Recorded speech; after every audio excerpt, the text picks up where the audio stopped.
Mag-ask lang po ng reaction about sa confidential intelligence funds. Per Sec Mina, ang sabi po niya, the Office of the President proposed 4.5 billion in CIF, which is almost half of the 10.77 billion ng total CIF under the 2026 NEP. So the watchdogs now are asking kung bakit daw po kailangan ng OP ng ganito kalaking halaga ng CIF when the OP is not an intelligence agency. Okay, tandaan po natin, ito naman din po ay nanggaling sa DBM, that the President is the Commander-in-Chief and the Chief Architect of National Policy or National Security and Foreign Policy. At kinakailangan po ng pondo ng Pangulo. Ang tandaan po natin, ang confidential funds o ang pera ay hindi naman masama kung ginagamit sa tama. Ang confidential funds or pondo ay nagiging masama kung ginagamit ng isang korap. Yun lang naman po. Follow-up lang po, reaction lang po sa sinabi po ni former Finance Yusek Shelo Magno. Sabi po niya, and I quote, walang moral ascendancy si Marcos kay Sara Duterte kung patuloy din siyang manghihingi ng confidential funds sa kabila ng katotohanang nakukurakot lang ito.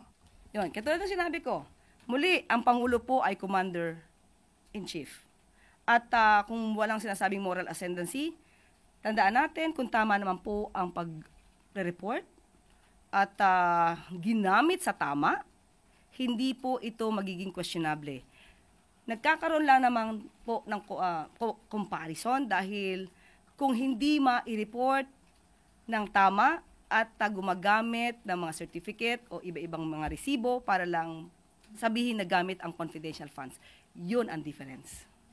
Yusek, sa budget pa rin po, humiling po ang Office of the President ng more than 1 billion pesos para sa kanyang local and foreign trips. Medyo tumaas po ito compared sa ngayong taon na ito.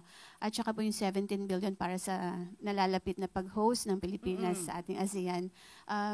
Pwede po ba nating ipaliwanag lang bakit humiling tayo ng karagdagang budget para sa foreign and local trips at saka po yung 17 billion para sa ASEAN po? Malaki po ang magagastos po talaga. Dahil po tayo yung magiging host sa ASEAN Summit.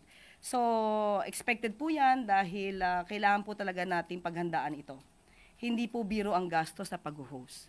At sa mga local and foreign trips, makikita po natin talaga ang Pangulo ay madalas na lumalabas para tignan ang seguridad, ang pagmamonitor din po kung ano nangyayari sa lugar natin po.